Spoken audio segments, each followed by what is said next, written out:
during the lockdown, we want a lockdown on domestic violence, but there's a larger effect of this.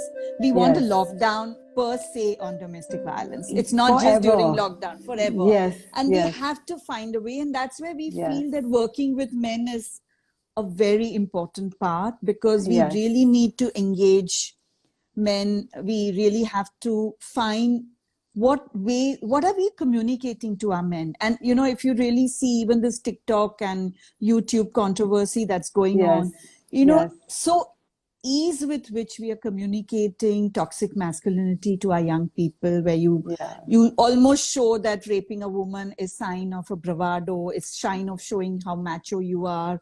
Yes. Doing violence on women is a way for you to control her. Yes. I think these are the messages that we really, really have to change. And I feel that unless it's the media, it's all these different kinds of platforms, don't take some of these things seriously, we are going to create a world which is going to bring more and more separation between the two genders, and more conflict. And that's not what we are working towards. We are not working towards a society which is, today men are, like a lot of people say that, oh, as feminists, you want women to dominate. We don't want women to dominate. We don't want anybody to dominate. We want everybody to have the life they want. And we sometimes feel that men also lose out in this process. Sometimes men have the burden of having to live up to certain expectations for them. So we are saying they should also have a choice, like the women should have a choice.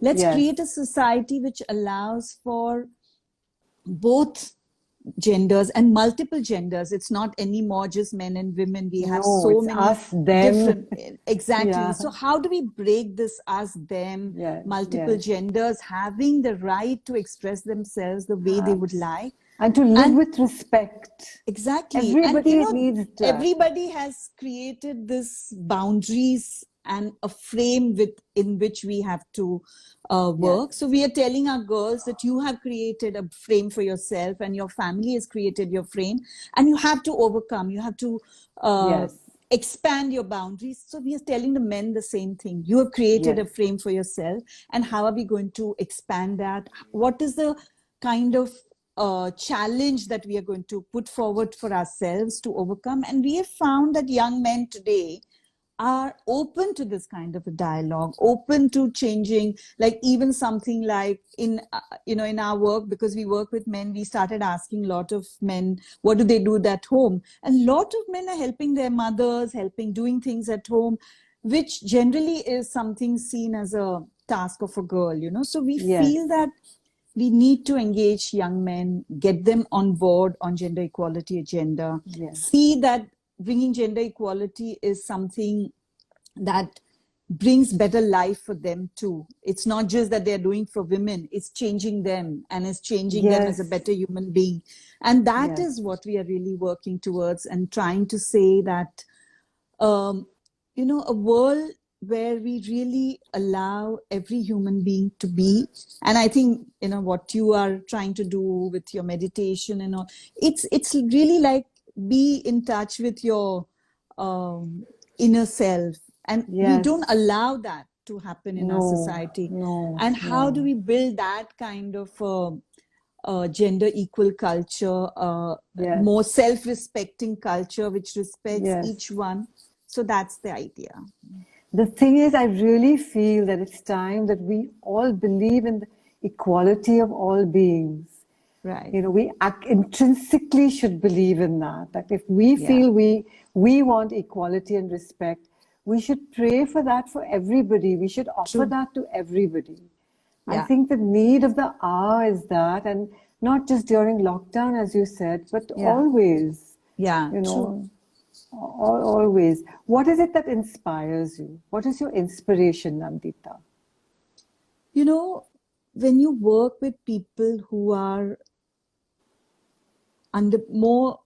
less privileged than you recognize, one, the kind of privilege you have as class, as education, as being, where you are located. And I think that recognition of your own privilege is something that makes you sensitive. But for me, when I see the other person and I see that even in that circumstances, they are able to be happy, they are able to smile, they are able to look at their problem from multiple perspectives. And Yes. I see that as giving me hope that I can contribute in that process in some way. Everybody finds their own solution. What you are doing is just providing a platform for them to be able Yes. to look at it, things in way you are giving them a little bit of nudge in where they could have obstacles and, you know, untie the knots that they are facing in their lives. And I think that Yes. when I'm seeing myself being able to play that role in whatever small way, I think it inspires me. And I'm telling you, like a lot of people ask us that, you know, do you see change happening in society? And, you know, the women's issues were there then at that time, 30 years ago, and they are there today. And it's Yes. true that they are there and they haven't gone. And I don't think in my lifetime I'm going to see the kind of world that I really want to live and build. Yes. But I see change. I see a Yes. change that is happening. I see lot of things that this generation, this younger generation is experiencing is because a lot of us worked and fought Very hard at it. earlier. Yes. And, Yes. you know, like simple things like timings, simple things like, you know, we fought on the streets 30 years ago when rape took place of Mathura. Yeah. And that's when we began our journey when a tribal girl was raped. But, you know, and today when Nirbhaya happened, it just brought us back into Oh, yeah. all the kind of things that, so many people participated. We were like Yes. a group of, 100, 200 people in every city.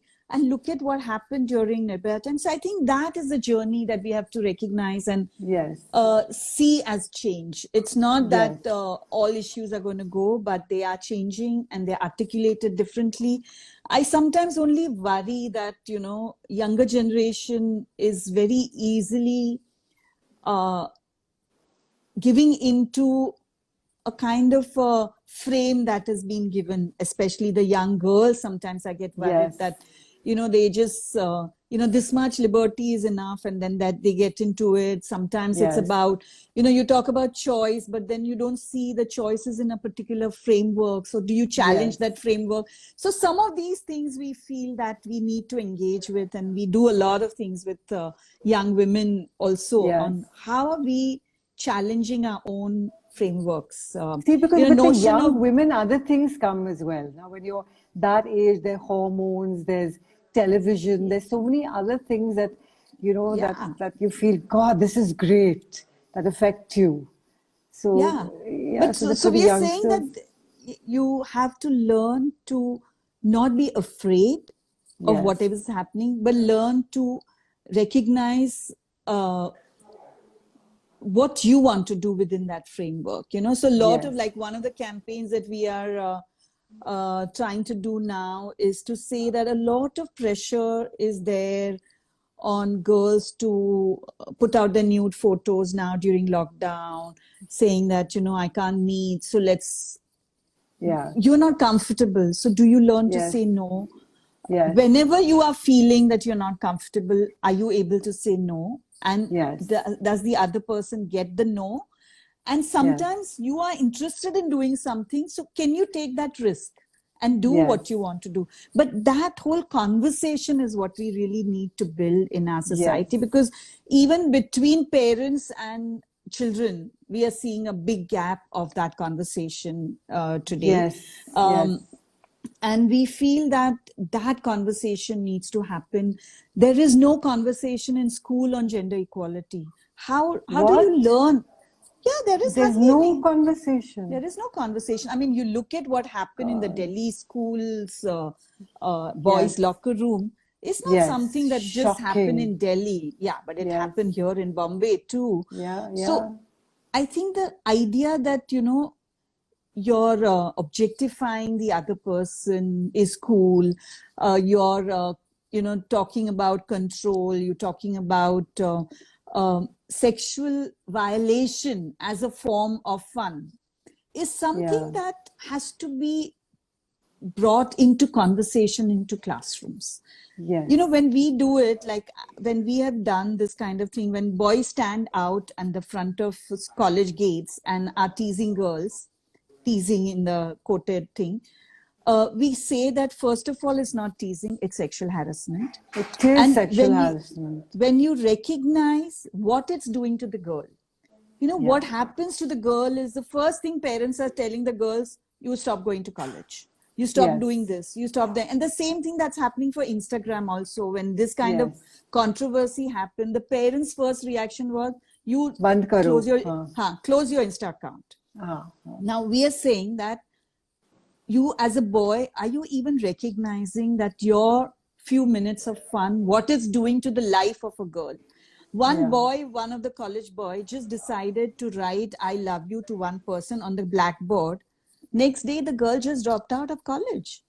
Now, he was just doing it for as a competition Fun. between fun and between different boys, but it changed the life of the girl. So when you have these conversations between girls and boys together, they both understand and they're able to talk about these kinds of things. And we need to create these kinds of platform where boys and girls are going to talk about and it's not about, oh, boys are doing objectification, so girls should do objectification. It's not about that. It's about how do we talk about attraction? How do we talk about love? How do we talk about being physical with each other? There is no such conversation. We don't talk about it except in terms of sex.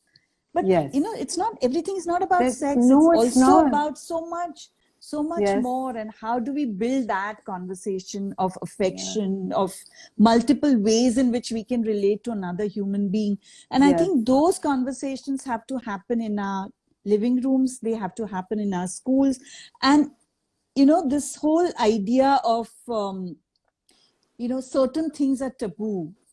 And you cannot talk about that. And, you know, anything to do with men and women. When are we going to challenge some of these notions of taboo and, you know, multiple ways in which people express themselves? So as a society, I think as a society at large, we have to stop hiding under the carpet and be okay to have these conversations. Like parents need to do this. Schools need to bring this on the table. Governments need to bring this on the table. The media needs to, everybody together collectively, you know, everyone needs to. And I really pray, my deepest prayers that they do, because I think sexuality in India is very suppressed. And I feel that's the root cause of a lot of these problems, most of these problems. Yeah, true. And we have to have healthy conversations around them. That's the only way to deal with this whole idea of how do we relate to each other. So that's the idea with which at least we are hoping in small way to work and trying to build those conversations. Thank you so much, Nandita. Thank you, this Nandini. Really so wonderful. Really so nice to have spoken to you and to everybody else. Thank you to the audience also for listening. And please do like us on Akshara Center India and follow us and be part of the change that we are trying to bring. Thank you so much. And if there's anything that anybody can do, just let us know. Will do. Thank you. Yes, bye. Lots of love to you, and thank you for all that you do. And please thank your team as well. Yes, it's the team which has made it all possible. Yeah. Thank you. Bye. Bye.